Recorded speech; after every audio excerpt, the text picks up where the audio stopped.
ஹே warriors, ஒரு 10 லட்ச ரூபாய் வேல்யூ உள்ள கூட்ஸ் உங்க ஸ்டோர்ல இருந்தோ இல்ல வேர்ஹவுஸ்ல இருந்தோ வெளியே போச்சுன்னா இங்க நீங்க ₹1 கூட டாக்ஸ் பே பண்ண வேணாம். பட் இந்த மிஸ்டேக் மட்டும் நடந்துச்சு அப்படின்னா இது டோட்டலாவே டாக்ஸபிளா மாறிடும். இது எப்படி பாசிபிள்னு தம்ப்நெயில பார்த்தே நிறைய பேர் தெரிஞ்சுக்கிட்டு இருப்பீங்க. அண்ட் இதை இன்னும் டீடைல்டாவே நம்ம பார்க்கலாம். செஷனை ஸ்டார்ட் பண்றதுக்கு முன்னாடி ஒரு சின்ன ஸ்டோரி. திருப்பூர்ல ஏபிசி கார்மெண்ட்ஸ் அப்படின்னு சொல்லிட்டு ஒரு கம்பெனி இருக்கிறதா நம்ம இமேஜின் பண்ணிக்கலாம். அந்த கம்பெனியோட ஓனர் அருண்க்கு இப்போ சென்னையில இருந்து ஒரு ஆர்டர் கிடைச்சிருக்கு. 10,000 டிஷர்ட் 3 நாள்ல கொடுக்கணும் அப்படின்னு சொல்லிட்டு.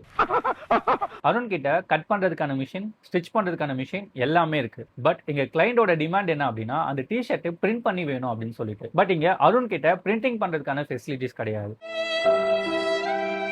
ஸோ அருண் இங்க ஒரு பிரிண்டிங் மிஷின் வாங்கலாம் அப்படின்னு டிசைட் பண்ணா அதோட இன்வெஸ்ட்மெண்ட் ரொம்ப அதிகமா போகும். பிளஸ் அதுக்கு தனியா ஒரு எம்ப்ளாயை அப்பாயின்மெண்ட் பண்ற மாதிரி இருக்கும். ஸோ இந்த டிஷர்ட்டை 3 நாள்ல கொடுக்கணும். ஸோ அருண் என்ன பண்றாங்க அப்படின்னா ஆல்ரெடி பிரிண்டிங்ல எக்ஸ்பர்ட்டா இருக்கவங்க கிட்ட போய் அப்ரோச் பண்றாரு. இந்த மாதிரி எனக்கு ஒரு 10,000 டிஷர்ட்ல பிரிண்ட் பண்ணி கொடுங்க அப்படின்னு சொல்லிட்டு. ஸோ அருண்க்கு இப்போ அந்த ஆர்டரும் கிடைச்சிருக்கு. கஸ்டமர் கிளைண்டையும் சாட்டிஸ் பண்ண மாதிரி ஆகும். இந்த சுச்சுவேஷனை தான் நம்ம என்னன்னு சொல்லுவோம்னா ஜாப் ஒர்க்னு சொல்லுவோம். ஜாப் ஒர்க் என்ன அப்படின்னா ஒரு பிரின்சிபலோட ப்ராடக்ட்டை ஃபர்னிஷ் பண்றதோ இல்ல ப்ராசஸ் பண்றதோ இதை தான் வந்து நம்ம ஜாப் ஒர்க்னு சொல்லுவோம். அருண் இப்போ பிரிண்டிங் கம்பெனில எல்லாமே பேசிட்டு வந்துட்டாரு. அடுத்து அருண் என்ன பண்றாரு அப்படின்னா இந்த டிஷர்ட்டை எல்லாமே ரெடியா பேக் பண்ணி பாக்ஸ் பண்ணி வண்டியில ஏற்றதுக்கு வெயிட் பண்ணிட்டு இருக்காரு. அண்ட் வண்டியும் வந்துருச்சு. இந்த சுச்சுவேஷன்ல அருணோட பில்லிங் செக்ஷன்ல இருக்கவங்க சார் இதுக்கு டாக்ஸ் இன்வாய்ஸ் போடணுமா அப்படின்னு சொல்லிட்டு கேக்குறாங்க. ஏன்னா அவங்க எந்த பொருள் வெளியே போனாலுமே பில்லு போட்டு தான் கொடுப்பாங்க. பட் அருண் என்ன பண்றாருன்னா இல்ல டாக்ஸ் இன்வாய்ஸ் எல்லாம் போடாதீங்க அப்படின்னு சொல்லிட்டாரு. சோ இப்போ அந்த பில்லிங் பர்சனுக்கு ஒரு கன்ஃபியூஷன் வந்துருச்சு.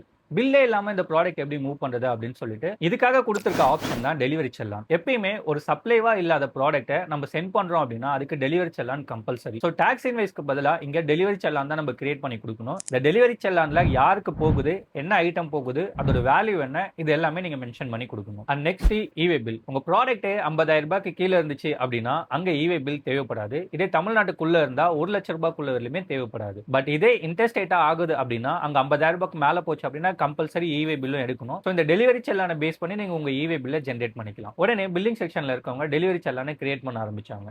ஸோ டெலிவரி சேனலை கிரியேட் பண்ணிட்டு இவே பில்லும் ஜென்ரேட் பண்ணிட்டாங்க. இது ரெண்டுத்துக்கான காப்பியுமே டிரைவர் கிட்ட கொடுத்து ப்ராடக்ட்டும் சென்ட் பண்ணிட்டாங்க. இப்போ ப்ராடக்ட் பிரிண்டிங் கம்பெனி போய் ரீச் பண்ணது. அங்க பிரிண்டிங்ல இருக்கவங்க அவங்களோட ப்ராசஸ் எல்லாமே ஸ்டார்ட் பண்ணி கம்ப்ளீட் பண்ணிட்டாங்க. தென் இந்த ப்ராடக்ட்டை ரிட்டர்ன் பிரின்சிபல் பர்சனுக்கு சென்ட் பண்ணணும். இங்கேயும் டெலிவரி செல்லானும் இவே பில்லும் மேண்டிட்டரி. ஸோ இந்த பிரிண்டிங் பர்சன் என்ன பண்ணும் அப்படின்னா டெலிவரி செல்லானை கிரியேட் பண்ணி இவே பில்லும் ஜென்ரேட் பண்ணி அவங்களுக்கு அனுப்பணும். இப்படி ஜென்ரேட் பண்ணி கொடுக்கும்போது டெலிவரி செல்லான் பிளஸ் இவே பில் பிளஸ் இன்னொரு இன்வைஸுமே இந்த பிரிண்டர் பர்சன் கொடுத்து அனுப்புறாரு. அந்த டாக்ஸ் இன்வைஸ் எதுக்காக அப்படின்னா அந்த கூட்ஸுக்கான டாக்ஸ் கிடையாது. இந்த ஜாப் ஒர்க்ல அவங்க பண்ண சர்வீஸ்க்காக இந்த பிரிண்டிங் ஒர்க் பண்ணாங்க பாத்தீங்களா அதுக்கான சர்வீஸ் சார்ஜுக்கு டாக்ஸஸ் அப்ளிகபிள்.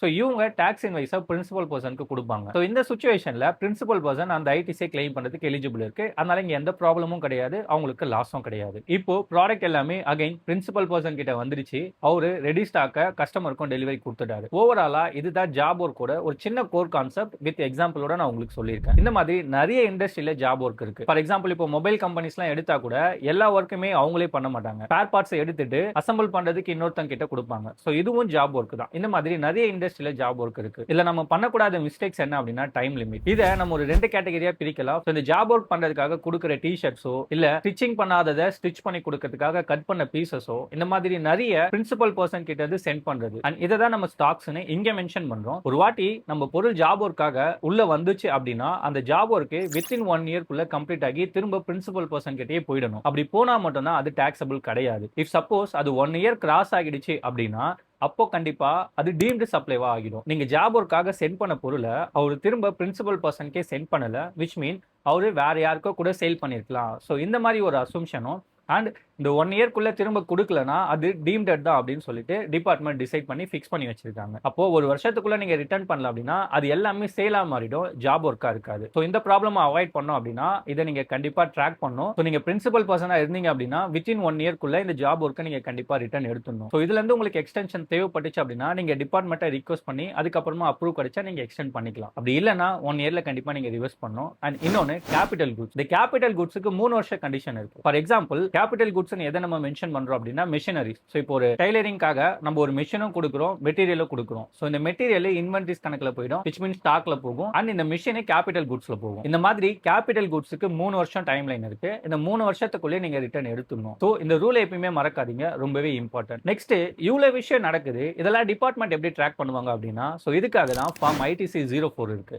இந்த ஐடிசி ஃபார்ம் 04 பிரின்சிபல் பர்சன் தான் ஃபைல் பண்ணணும். அவங்க தான் இதுக்கான எல்லா ட்ராக்கிங்குமே கொடுக்கணும். டர்ன் ஓவர் 5 கோடிக்கு மேல போச்சு அப்படின்னா ஆனுவலி 2 டைம்ஸா அதை ஃபைல் பண்ணுங்க. If suppose turn over 5 crore கீழ இருந்துச்சு அப்படின்னா இயர்லி ஒன்ஸா கூட நீங்க இதை ஃபைல் பண்ணலாம். எவ்வளவு ஜாப் ஒர்க் நீங்க வெளியே அனுப்பிச்சிருக்கீங்க, எவ்வளவு ஜாப் ஒர்க் ரிட்டர்ன் எடுத்திருக்கீங்க அப்படின்ற டீடைல்ஸை இந்த ஃபார்ம்ல நம்ம ஃபைல் பண்ணணும். So next ITC claiming. இந்த ஐடிசி கிளைமிங்ல 2 பேர் இங்க இருக்காங்க, principal person, job worker. So இந்த பிரின்சிபல் பர்சனுக்கு ஐடிசி கிளைம் பண்றதுக்கு எலிஜிபிள் இருக்கு. ஏன்னா அதுக்கான ஜாப் ஒர்க்கை பண்றாங்க, ஐடிசி அவங்க கிளைம் பண்ணிருக்காங்க. பட் இங்க ஜாப் ஒர்க்கருக்கு கண்டிஷன் இருக்கு. சில ஜாப் ஒர்க்ல எல்லா மெட்டீரியலுமே அவங்களே கொடுத்துருவாங்க, இவங்க ஜஸ்ட் மேன் பவர் மட்டும் தான் கொடுப்பாங்க. அப்படி கொடுக்கும் போது இந்த இடத்துல அவங்களால ஐடிசி எலிஜிபிள் பண்ணிக்க முடியாது. ஏன்னா எல்லா ப்ராடக்ட்டையுமே அவங்களே கொடுத்துறாங்க. இஃப் சப்போஸ் அவங்க ஒரு மெட்டீரியலை மட்டும் கொடுக்குறாங்க, இன்னொரு மெட்டீரியலை நாங்க பண்ணா மட்டும் தான் இந்த ஜாப் ஒர்க் கம்ப்ளீட் ஆகும் அப்படின்னா அந்த இடத்துல உங்களுக்கு ஐடிசி எலிஜிபிள் இருக்கும். நீங்க தாராளமா உங்க ஐடிசியை கிளைம் பண்ணிக்கலாம். இஃப் சப்போஸ் எல்லா திங்ஸுமே பிரின்சிபல் பர்சனே கொடுத்தாங்கன்னா அந்த இடத்துல உங்களால ஐடிசி கிளைம் பண்ண முடியாது. தப்பா எதுவுமே நீங்க கிளைம் பண்ணிடாதீங்க. ஸோ ஜாப் ஒர்க்னா என்ன,